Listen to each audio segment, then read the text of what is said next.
Go. All right. Hey, what's going on, everybody? Oh, back here for another interesting week.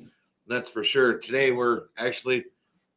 I'll let him introduce himself, but this is one of our producers right here. This is going to introduce John Wilson, and Steve and I worked together years ago on shows on.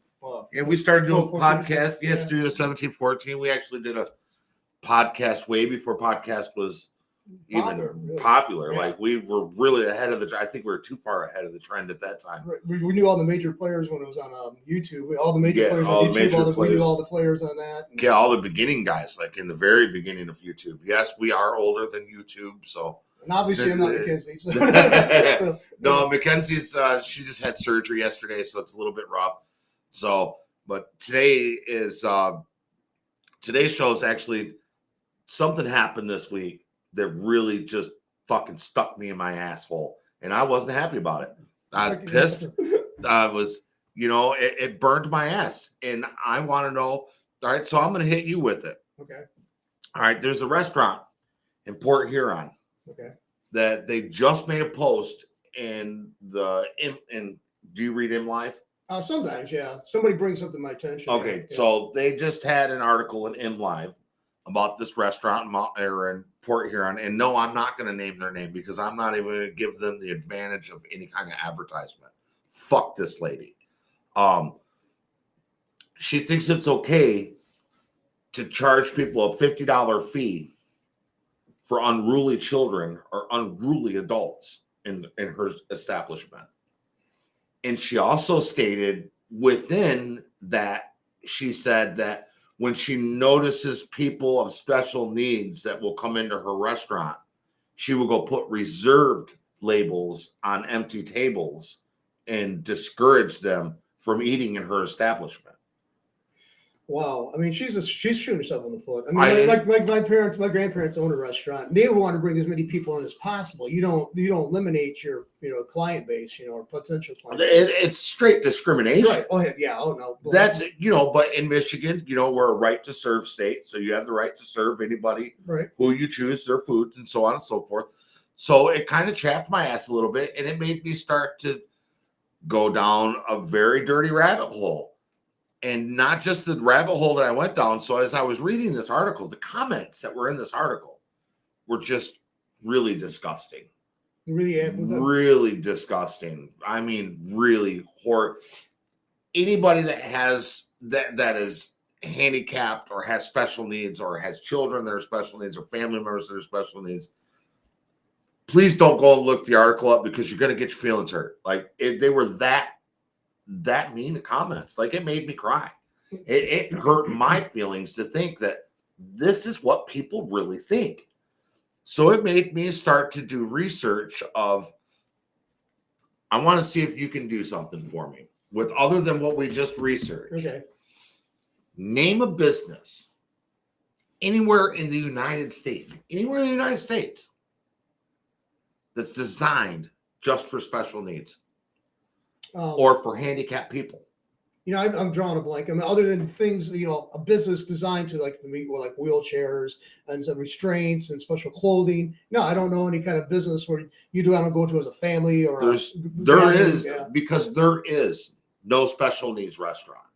There is no special needs trampoline park or play area like that.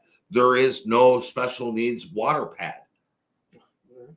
You did have one. So one thing that I did find that there is special needs in this country, and it is because of discrimination why this place even exists. So there was a gentleman from Texas who owned a car dealership, and he has a daughter. His daughter has cystic fibrosis. All right, and her name's Morgan. Mm-hmm. And they went to Disneyland in California or Disney World. Which one's in California? I think it's Disney World. World, yeah. So they went to Disney World and they were shunned upon. He was so disheartened at the way that his daughter was treated and the way that they just, and you'd think it's Disney World, you know what I mean? They're going to be on board with this. Like, they're not. Everything, they segregate everything. All their handicap stuff is in a small little back very corner of the park. And it's only a small section, and you're segregated. What is the point in segregate? It's like, because we've done some research that there is some water pads throughout the country, some water play parks that have handicap access, but they're not allowed to do the whole thing. They're restricted to where they're confined to. Mm-hmm. They get a broom and dustpan shoved off in a corner and said, this is where you get to go, and you're away from all the other interactions that are happening. So what this gentleman did is he went and sold his car dealership and opened a theme park for special needs. It's called Morgan's Wonderland. It's a water park, isn't it? No, it's a full-on theme park. It's got water park. It's got theme park. And here's what's even better. If you're special needs, you don't pay. No fee. There is no charge for the special needs that go in there. Of course, you're going to have family members and friends that are going to go with them. Yeah. People of standard. And here's the other thing that's really crazy. It's $26 way to get in this place. What is the current rate for It's $90 to go to Cedar Point. $90 a ticket for an all-day pass. No, see, I've never been to Cedar Point. Does Cedar Point have accommodations for people, no special needs? Like they have handicap stuff in small amounts in the very back, in between. Like if you know the way that Cedar Point's laid out, the water park's way over here on the backside. So it's in between the main park and the water park. So like you have the restaurant area that runs right here through the center of Cedar Point, and then you have the galley strip that runs down the main strip. It's in this little corner over by where the camping facility is. So they've got, like these 12 little huts that they rent out for in park, because you can stay in park, which gives you 2-hour early access, 2-hour after access, so on and so forth. But the amount of square foot that they have for handicap compared to the amount of square foot that's used for regular people, nowhere. It's not even a tenth of it, percentage wise. So with this Morgan's Wonderland, so all the research that I've done, so they have a water-based park. This is what's awesome. You have a child that is, that has multiple sclerosis, that's stuck in a wheelchair. You don't want to get their, $1,000, $2,500 wheelchair wet. Correct, yeah. They have wheelchairs there. Just like simple, straightforward. That are designed for getting wet. Everything is free for you to use. Their food is free. Their liquids is free. Their entrance is free. Everything for the handicap is free. He makes his money from the others and leaves it at a bare minimum. And the amount of business that this place gets is unbelievable. Unbelievable. But there's nowhere else in the country that offers this. Now, granted, it's one theme park. It's one place in the country. But that's one place out of 50 states. You should have more even distributed throughout the country, like, different sections, like maybe one in Ohio or Indiana or the Midwest. Yeah, do one for the South, one for the Southwest, one for the Midwest, one for the North, one for the Northeast. You know what I mean? Put them. I mean, you could put 5 or 6 up. You know what I mean, to span the country so people don't have to drive as far. But what my point is the fact that this lady has the audacity to cover an article in a state-read newspaper press, and she thinks it's okay to discriminate and say that I'm discriminating. Blatantly says I'm discriminating. I think she's a poor business model. I mean, that's like I said. My grandparents had a restaurant, and you want to remove the barriers. Like back then, it wasn't. This was like the 50s and 60s. They owned their business, and back then, but their restaurant was set up was on the first floor. I mean, it was easier if it wasn't with that in mind, because more people are more surviving crashes and stuff like that. So wheelchairs are more prevalent now. The use of them. So. But theirs were on the first floor, so there was no impediment. So they did get people with wheelchairs in because it was just easier for them to get in than other restaurants. But and that was like way before any ADA compliance and stuff. Yeah, before any of that came into effect, correct. Right. So I mean, I think I would say as a business person, I'd want to try to draw as big of throw as a cast as wide as possible to bring as many people in. And that's what I was thinking, and that's why. And like when I read these comments, I'm just like, the consensus of what people are saying. I mean, and they're just saying rude shit. I mean, I'll give you some instances. Some are saying, keep your fucking stupid kids at home. Why do I want to pay to go out to dinner and have to put up with that shit? Well, what makes you more valuable of a human than me? Why? Because I have special needs children, should I be charged more and penalized because I want to go out and do something too? No, I'm going to ask back up here. I don't want to. I'm on board with you on this. No, I got you. I can go see ahead. That, but I know that like noises and stuff like that will set kids off with autism. They don't like certain types of noises or certain types of stimuli. So see, I would try to find. I wouldn't want it in a little corner or something, but I think I'd try to find spaces that I'd create spaces will accommodate that kind of stuff going on, or not allowing that kind of stuff going on. But I mean, I would still try to make cast as wide in that as possible. It goes back to you want to get as many people in those doors, sitting in seats, eating your food, whatever that you want. I mean, you got to have that. It was like a for me, my grandparents had to have so many people in the restaurant to keep your doors open. Well, that just seems probably still appropriate now to consider that. And just the cost of doing business to try to create spaces that would accommodate that, but also have kind of a form of integration where they're like not isolated and totally protect, like ensconced where nobody can see each other, no interaction. But I mean, I can see both sides of it. I mean, most like when a person gets older, they don't want little kids wandering around screaming around the table when they're trying to eat. Patience grows shorter when you get older. Oh, for sure. But it's a public place. You got to realize you're going to have interference with other people. I think that should be the appeal while you're going out someplace. You want to have interaction with other people. You want to have, right. And that's the point. And this is the reason why I'm saying this is because we've been so much on the point of we need to integrate our children into these situations. And how else are you supposed to integrate them into the situation if you don't expose them to it? Right.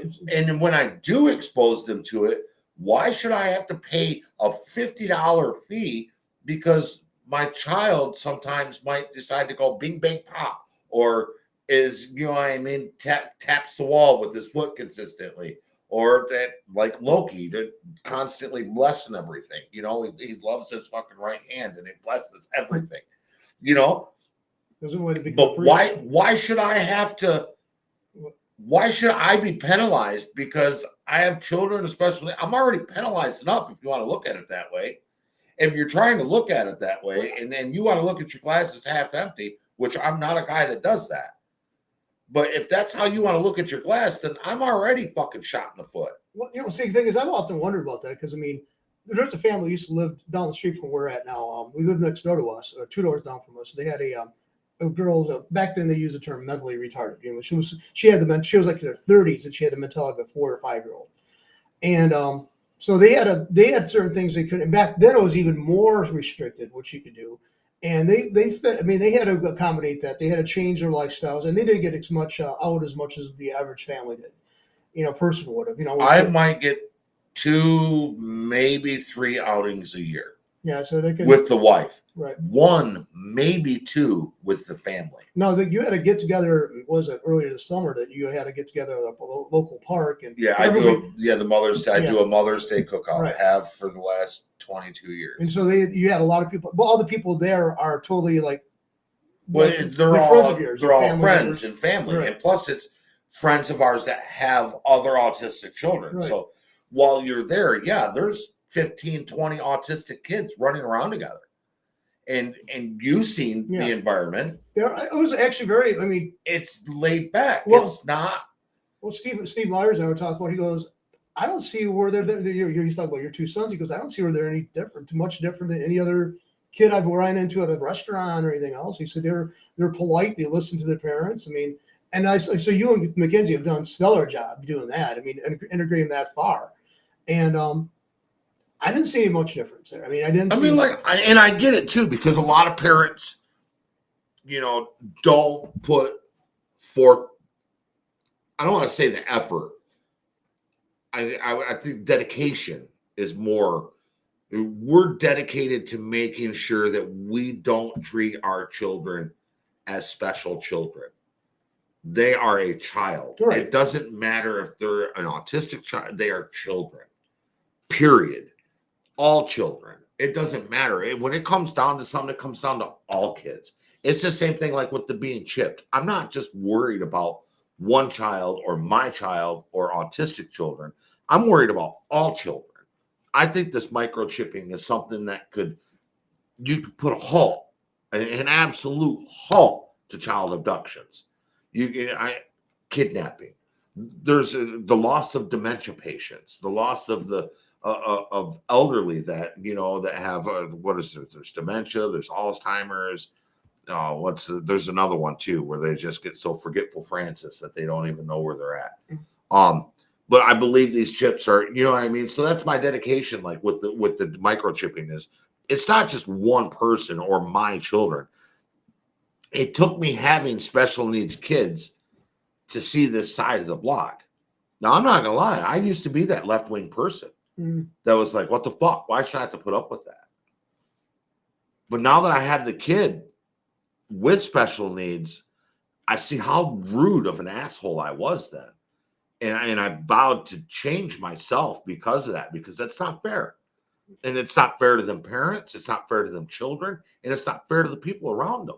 It's a bit, if you feel like, I mean, you and Mackenzie and the people I know they've had, like the family I was talking about, they never mentioned it. They never complained about it or anything or brought it to anybody's attention. But I'm sure they felt isolated, I mean, because back then, the one with the girl that was mentally retarded, again, people, I know that's not the acceptable term, but that's what we call it. And see, I don't call people retards because I disagree with them. I mean, when I call somebody retarded, it means that they're, they have, marked degree of inability to, handle things that as an average person would, So that's what I mean. I don't think it's a derogatory term to actually use it in that appropriate sense, No, when you're using it appropriately. But like when you look at someone and say, oh, there goes a retard. Yeah, that's a little bit different. Right. You know what I mean? But when you use things in a proper context, it could be understood that way. Call a person handicapped is not a bad thing. Call him a gimp. Unless you know that person, they refer to himself as a gimp. Because my cousin's a quadriplegic. He calls himself a gimp. Okay, I mean, but it's the same thing with little people. Right. First, they don't want to be called midgets. Then they do want to be called midgets. Then they don't want to be called little people. They just want to be called short humans. You know what I mean? Right. So, they've changed their line of, of classification over the years of how they want to be referred to. Okay, how about that's so-and-so? Mm-hmm. You know what I mean? Or that's so-and-so.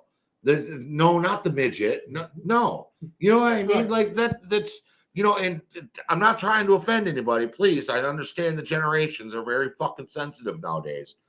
And that's the problem is people, and that's really what had me pissed off about these comments. Because everybody claims about how they're so sensitive and everybody else's feelings. And 90% of the Gen Zers and millennials comments were on here were the most degrading. I spit on your grave, kick you in the dick. Seriously. Dude, that's what horrible? They're that horrible. I don't. The fact that MLive didn't shut the fucking comment section down pissed me right off. But again, I think that's probably good because that way, if you want to go to the state legislatures and stuff like that, do screenshots and get those printed out so you can take them and show them. This is not something you just imagine. This is real knee-jerk responses from these are public. Real responses from the general public. Right. Now granted, a lot of them are. We all know keyboard warriors. Right. You know what I mean? They say shit nowadays on a keyboard that they'd never say to someone's face. Because I tell you, had someone said some of these comments that were said in there in front of me while my children were in a place, I'd have been going to jail. Somebody would have got their fucking ass kicked. I mean, it's that bad. You know what I mean? And the fact that, people are, just don't have, I don't know where the compassions went in people. They want to talk about they have feelings. Well, if you have feelings, where the fuck is your compassion? Because compassion is part of the feelings. I that's what I see. I think there was a time. Actually, I don't know if there was ever a time because see what it was. We were actually more conformist. We were more conformist back, say in the 40s and 50s. I think we was more conformist. But because of that, it was basically that was considered your worth as an individual to comply, and it's just common decency. They call it common decency. It's backwards. Yeah. You have no feelings, but you have compassion for another person, even though you're like, fuck your feelings. I care less how you feel, but I have compassion for your situation that you're in. You know what I mean? Nowadays, it's completely 180 degrees the other direction. Now I could give a fuck less where you're at. It's about my feelings.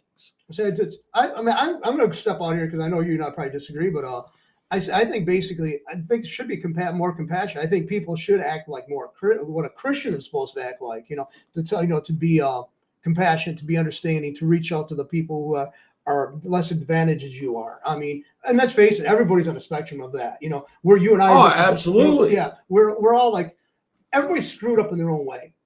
I have a friend who's a mental health specialist, and he did private practice for several years, and he said everybody's got some issues. Every person has a tick. Right. That's all there is to it. There's no saying that mental health is only like in a certain number of people. No. Mm-mm. Every single person on this planet deals with some form of mental health. We're all effed up. And that's what my friend calls it. We're all effed up. We're all fucked up. Absolutely. We are. Yep. And that's the thing, is every single person deals with some form of mental trauma, mental, either they were picked on in school or they were the one doing the picking on, or which is still a mental problem because they seem to think that it's okay to blow someone else's candle out to make yours shine brighter is okay, when they don't understand the concept that the more candles in the room that are lit, the brighter the room. Well, see, another thing is that the resentment. The resentment's a huge factor. Some people are going to resent people, especially family members who have family members who have special needs, because they think that you're getting something from them. You're taking something from them. Well, you're not. You're not taking something from them. We're all in a society together. I mean, there's people I detest. I mean, out there, politically minded people where that's all they see. I can't stand them, either right or left wing. But just the basic humanity of people. Like, I have friends, I have people I've worked with who I knew were total leftists. And I'm not. I'm a libertarian. But I would never wish any harm to them. And whenever they did go through a crisis, I stepped up because I don't want to see you go through this. I'm trying to help you out as much as I can. That's called being a good human. That's it. That's having compassion. Compassion, because you don't know if you're ever going to be in that position. It's a feeling. It's a feeling, right, that people that they've seemed to have forgot exists. No, some people are going to say, well, it's not logical to have the compassion. It's not logical to be a total jackass around other people either. Absolutely. Yeah. It's not logical to downgrade someone else or make them feel like they're not as valuable or as important than you are because they have a special thing that they're dealing with. Mm-hmm. And this is the reason why I don't like to even refer to my kids as children with special needs. These are my kids. Yeah. You know what I mean? It's not, I don't like because everybody wants this label or this classification, or you need to fit within this file cabinet or you go to the next file cabinet. Why does everything have to be so categorized like that? Why can't it be, the segregation? It's the breaking down. Now instead, like when we went to school, we had special ed classrooms. Right. Now, granted, they were segregated to a classroom, but that's because during the class, and I understand the point of why they did that. It's because some of them kids are loud or unruly, and other kids can't learn while someone else is doing that. So the special needs classrooms, I understood that, but they still integrated them into the lunch programs, right, into the recesses, into the book fairs, into assemblies, anything that they had going, sporting events, they had all access to. During the educational process, they were in their own rooms. You know what I mean? And like nowadays, we don't have that. They don't really have, they have special ed classes, but they're not really special ed classes. It's more of children that have emotional behavior problems, outbursts, learning disabilities that can't, dyslexia. So, you know what I'm saying? Them types of things that fall under those classifications. And that's what them classes are. Now they, in this era, all of the students of like autism, cystic fibrosis, multiple sclerosis, any of them classificate cerebral palsy, Down syndrome, all of those students, all of those shells are shoved off into an independent school now. So now they're not experiencing zero integration with standard life and standard children. And standard children aren't being exposed to special needs. So therefore, they're going to cast a shadow on that because they've never had to deal with it. Right. And to teach it to a child is easier than to teach it to an adult. Because when you try and teach it to an adult, they have that sense of entitlement of like, I don't have to deal with this. Yeah, see, it's a good. See, my parents. I mean, I think they're kind of far-sighted. You know, forward thinking, whatever. Because, like they said, the family next door, the two doors from us, the special, you know, the retarded girl. They would go around that house often. Would hang out with them. Would have activities together with them. And my mom and dad said, "This is what you know. This is their. You know, she's going to have to require this from you. You know, this kind of a." She was a very playful person. She was like always wanted to be helpful. So that was really nice to be around. And you know, so we always were great around people who were blind, people who were special needs of any sort, like maybe handicapped in a wheelchair or something like that. So I mean, I was raised around people as a kid growing up. I know they had that condition. We weren't trying to be ridiculous about it. They had the condition. They had the issues that come from that. But we didn't look down on them as human beings because we figured with a simple fall and you could be paralyzed, you could be in a car accident, you could be in a wheelchair. You're never that. I had a cousin who dove into a shallow spot in the lake 30 some years ago, broke his neck. He's a quadriplegic now. And he was one of the most active, outgoing, athletic people you probably would ever want to run into.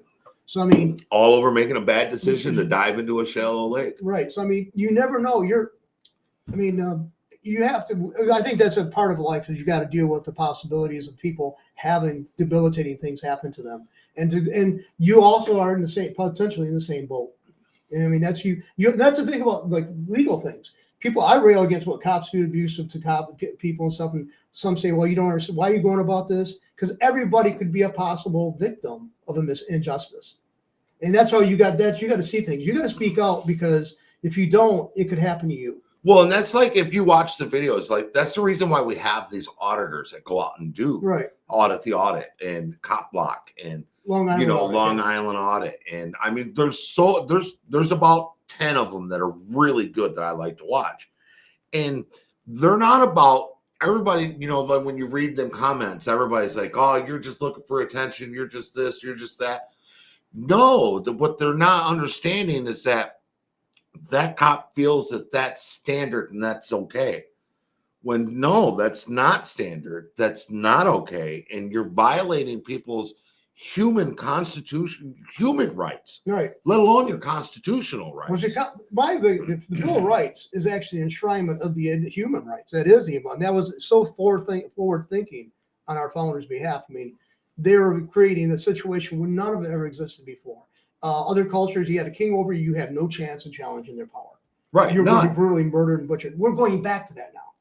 Because all those lawsuits, for example, when cops do act stupid, are not, now they're on the backs of the taxpayers. Of the taxpayers. The people who are the victims are now paying for their own victimization, and they're also paying for the payout because of being victimized.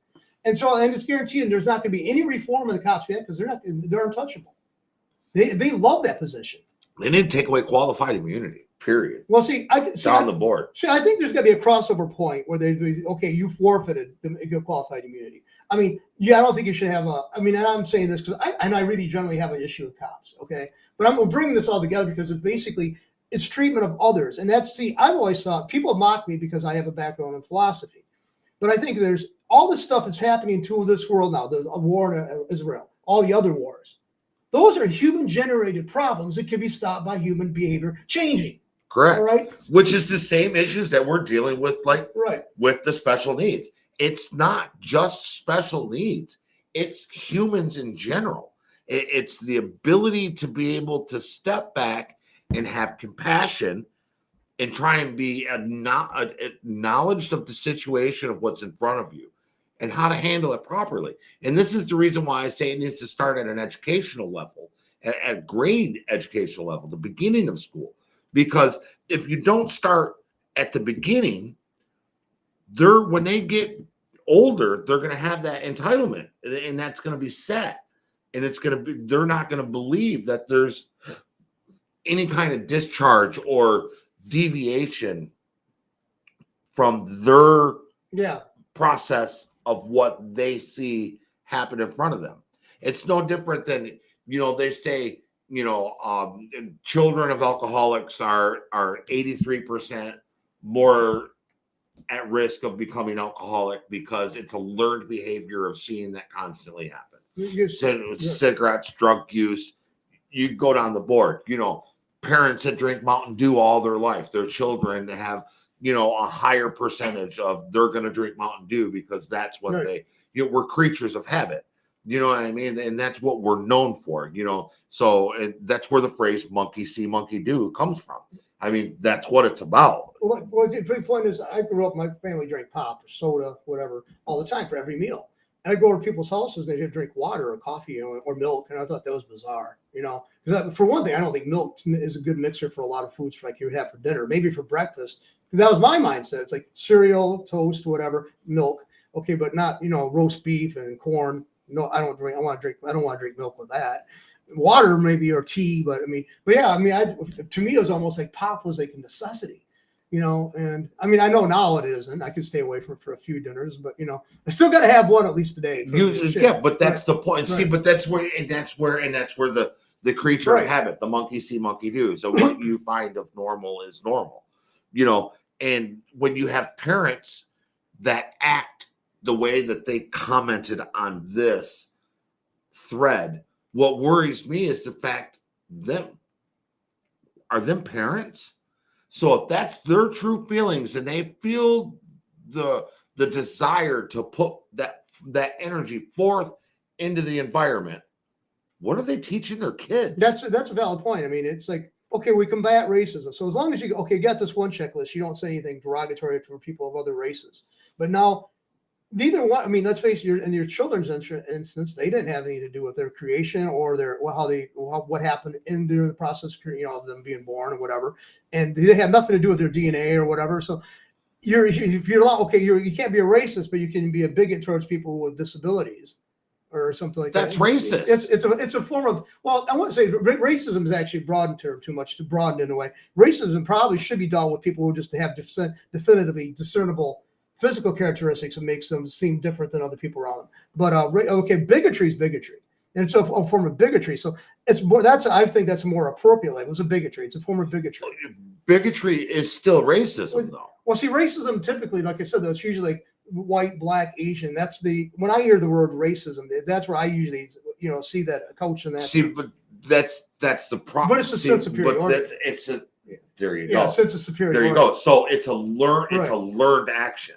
Right. Which, therefore, you're going to see it in how you were taught. Everybody sees racism as being black, white, yellow, green. But in all actuality, racism just doesn't fall under the color. No. It's not just color. People are racist towards gay people. People are racist towards, different, religions, the Protestants and Muslims. Right. Let's just put it out there. You know what I mean? They hate each other. They're racist to each other. They do nothing but bad things towards each other. They hate each other. You know what I'm saying? So I don't believe it falls under bigotry. I believe when you speak of racism, it has more than just color behind it. Well, see, it's broad because let's face it, the religion you're bringing up, typically the Muslim with Islamic, and there are white, there are Europeans, people who lived in Europe for millennia, who have been like special parts of like former Soviet Union. Were Muslims, Bosnia and Herzegovina. Those don't sound like Middle Eastern countries, but they have Muslims. They have Muslims there. So people have a tendency to once they hear of hear Islam or Muslim, they think of a certain type of person, but they don't realize that's broad. I mean, there's Asiatics people who are Muslim. So it has racial undertones, but the thing is, it's all a form of like us against them, and it's health. You got to have that to some degree in the society because there are certain people you don't want to be aligned with. Because of their attributes, or they're not attributes like, they're political alliances and they're what they're advocating for against other people. You don't want to be a part of that, so you're going to separate yourself, and that's up to you to decide. But certain things you're just born into, and I think there's certain things that if you can't escape that, what you're born into, nobody can escape where they're born, who they're born to, what color, whatever they're aligned with. That's given you. That's at birth. But it is basically, even if you do have these oppositions, you should say how far are we going to go to show our displeasure or our protest against this? I mean, if you're going to murder people because they're different than you, I'd say you've already lost the cause. Your own cause is going to go by the wayside if you do that. If you go to that route, but I just think this. Do you know there's a race of humans on the planet that don't produce autistic children or children with special needs? No, I didn't know that. No. You can't think of who it is? Well, I know that there's I mean, it's like I've heard of the Amish that don't have the exactly. But there's a thing there's Amish Mennonites. So well, the thing is, I think there's a factors that figured in. It's not maybe so much race or anything. And what it is a what their lifestyle is like. I mean, they're not exposed. I don't to think it's just their lifestyle. I think it's their genealogy. It's because they stay within their own. They keep within their own. They don't break out. They don't use none of the nature that they use natures that's around them and not the things that are provided by other people. They use what God has given them. Right. See, well, the thing is, I think that there's a lot of things lifestyle. I mean, not life, it's just simple lifestyle choices, but because of their nutritional thing, I think there's a lot of environmental factors that have caused the increase of autism. You know, for sure, the preservatives and the shit that's in our food. And since they escape that, they don't use that. I think I know there's a genetic population amongst the Amish, and of course there's different groups within that group. I mean, there's ones in Pennsylvania, there's ones in Michigan. They're spread out. They have their own things crop up because their genetic combination, the gene pool they're drawing from. They do. Yeah. They do have some. Well, and a lot of that has to do with interbreeding and things like that. Because let's face it, after so long, you're going to be pulling out of the same pool that Grandpa was in. Right. You know what I mean? So you're gonna have those type of genealogical problems that come along with that.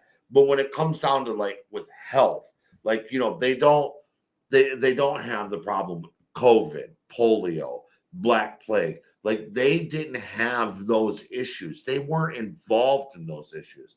They didn't deal with them. They didn't have the problems of them. And you know what I mean? So there's a lot of things that come along with that. And the reason why I use that as an example is because they're segregated and they're shoved off in a corner and left the fuck alone. Well, see, I think there's something to be said too. I'd say is if I'm trying to raise children, I'm going to try to do. I might not want to join that sect, those sects, the religious sects. But what else do? They encourage self-reliance. They produce their own food. They try to stay away from outside influence as much as possible. Self-reliant. Yeah, they're self-reliant. So I can say you can incorporate many of those principles in your life without becoming fully Amish or Mennonite. Correct. But and I think that the major component for what I'm seeing, I think it's the exposures of stuff in our water, to our air, to the foods, especially the food sources. Oh, the food sources for sure. Because I mean, so I think that's the big. I think if you start basically a process of elimination, well, this group doesn't have this. Okay, what do they do or don't do that we should look at? When you start saying, okay, we'll add this. Okay, this seems to change this outcome. Okay, we move this. That also changed the outcome. Just a process that went piecemeal, but you have to do it slowly. And I think, but a lot of it, it's the chemicals and the foods. I mean, well, and that's the thing is we got to look at the statistics of where is autism, because birthrights are kept all over the planet. Right.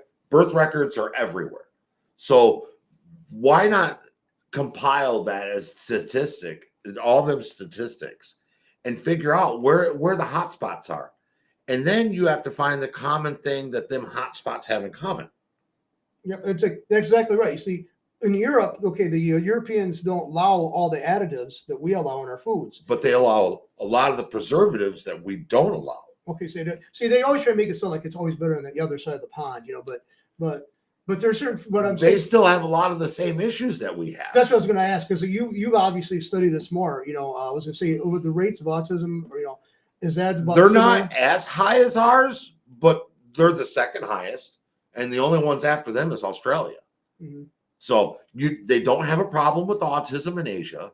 None of the Asian continents have a problem with this. Well, see, they have some, but not much. Like you're talking like 0.5% of their population. 0.5%. We're dealing with a 7% of autism in the country. That's 7%. That's from not hearing anything about this largely, to 7%. There's something going on. There's something afoot. There's something continuously going on. You're talking, okay, so 7% of 360 million people. That's a significant number. I mean, I can't do the math in my head. 17 million? Yeah, because he can't, by the way. He's really good at math. 17.5 million, roughly? See, so that's another thing is, too, it goes back to your point about this restaurant, per owner that you were reacting to initially. So you can't say that the finances are the need's not there for it, right? Because the need is definitely there. Yeah, I mean, it's just basically, I hate to say this, but when you see the trends in your population, you have to accommodate those trends. You're not going to stay in business long. No, you're not, and that's the problem with that. And so, I mean, I had to get that out of my system because it really hurt when I read some of them comments. Like, I'll send you the link so you can go back, because I'd like you to, I shared it actually on my Facebook page. So if you want to go, you can, right. just go look through it on my Facebook. It's on there. And it's just like when I read these comments, and I mean, dude, there's 9,000 comments on this thing. And I'm going to say 85% of them were people attacking special needs people. And the other 15% is parents. I put almost 1,000-word fucking comment up there because I had to go back and delete some of it because I had too many letters in my comment. So I broke it down into 2 comments and threw it up there. And that's, I had to vent it out. I was like, you guys are fucking crazy. This is bullshit. And had any of you ever tried this around me, I tell you what, you'd be picking your teeth up like chiclets. It's a good thing it didn't happen, because Steve would be behind bars right now for assault and battery. But I can justify it, in my opinion. I mean, and so it makes me, like I said to Mickey, I was like, you know what?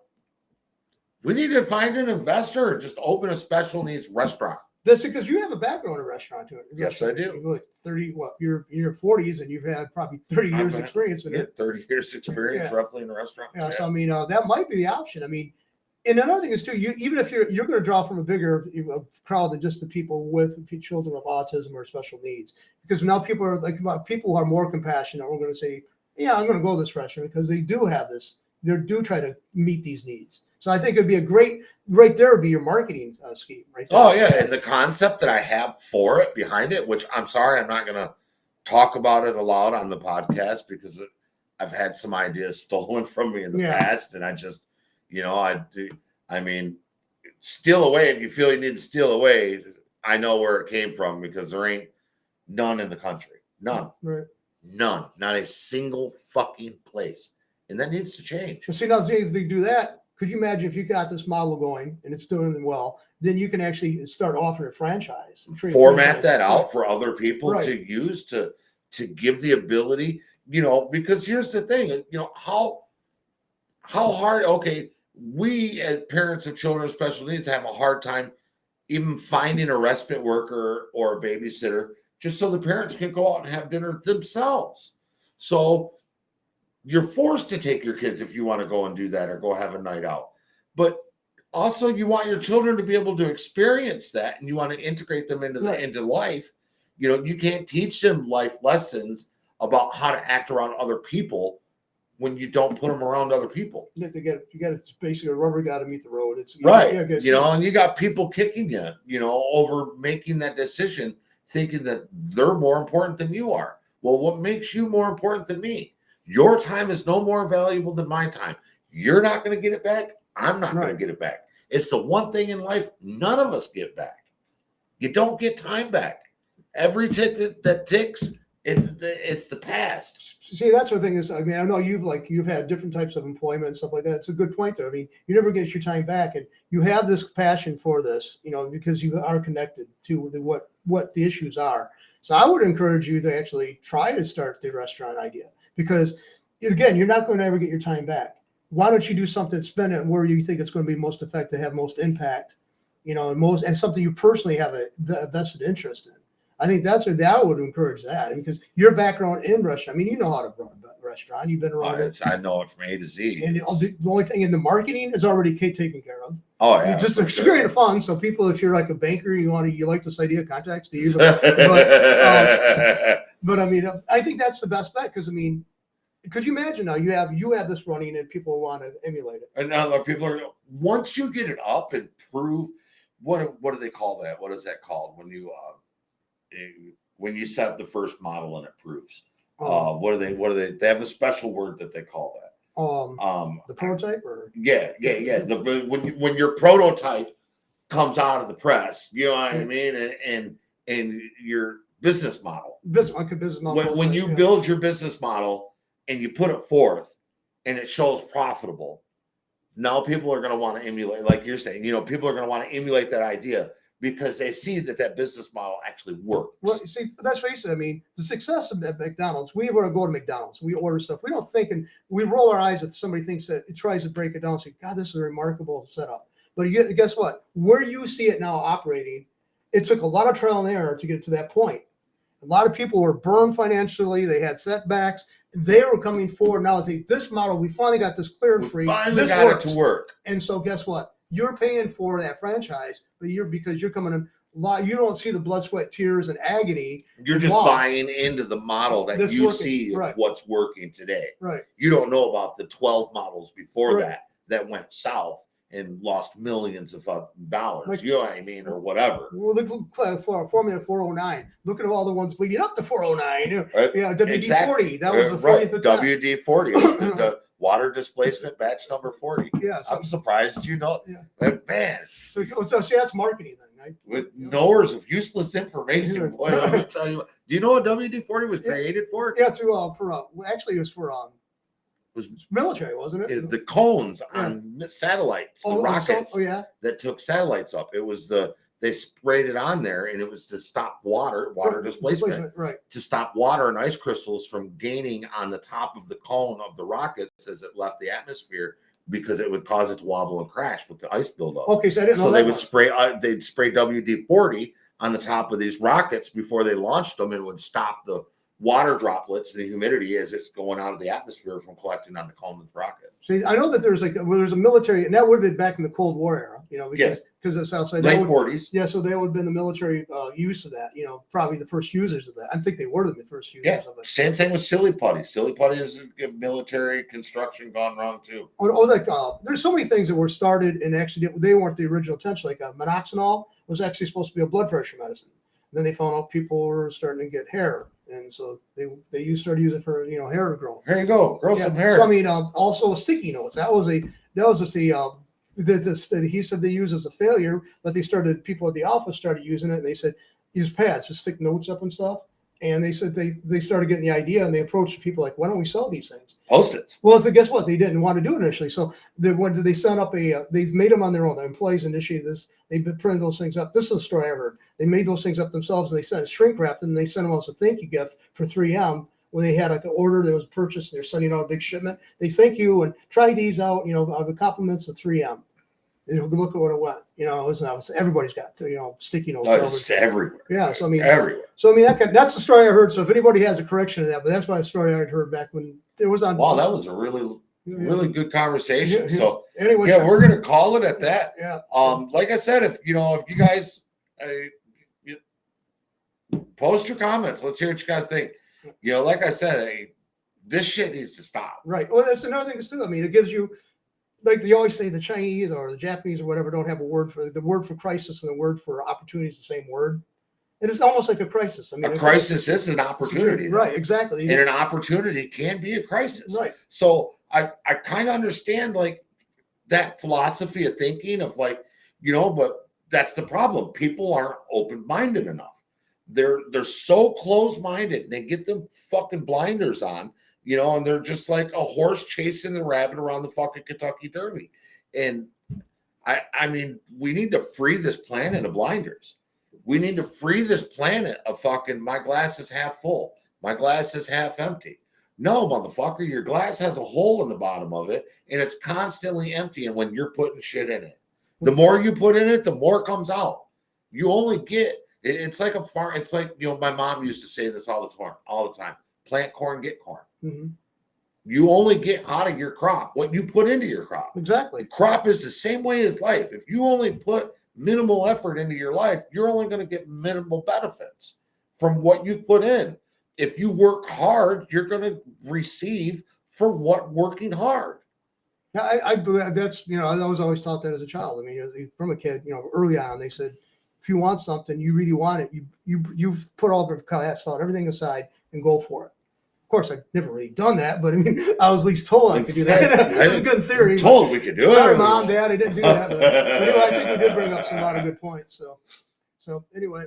But yeah, thanks guys for watching. John, it was great getting to do. It's great to see you. It's been 14 years since we've got to do this together on camera. That's really good. I really enjoyed it. Yeah. enough that we might need to put us a political show or something together. Yeah, so, but I hope Mackenzie does continues. She's going to continue. Like I said, she's going to be down for 6 weeks.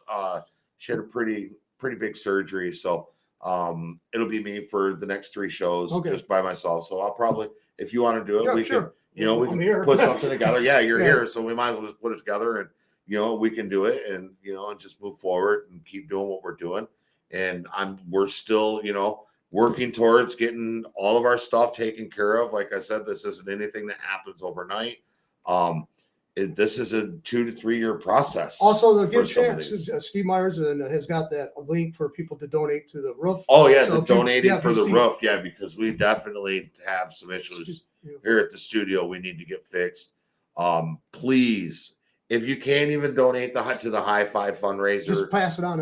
Pass it on. Just share it. That is so huge to us right now. I can't say enough for thank you to the people that have donated. Every dollar helps, every penny helps. At this point, it comes down to unforeseen finances that we weren't prepared for. We were in an older building. The building was built in the house in the 30s, 1929, 1927. Something so yours probably this neighborhood was built the same time mine was. Right. I'm just on the other close side. Close to 100 years now. So yeah. So I mean, and obviously we had new roofs put on, but since then, I mean, it's like 30 years, 25 years, 25, 30 years. Yeah. We have a couple leaky spots, and we're in the process of trying to redo the studio, the upstairs part of the studio, so we can move and do an APSN themed room. So that's kind of what we're working on right now towards doing that.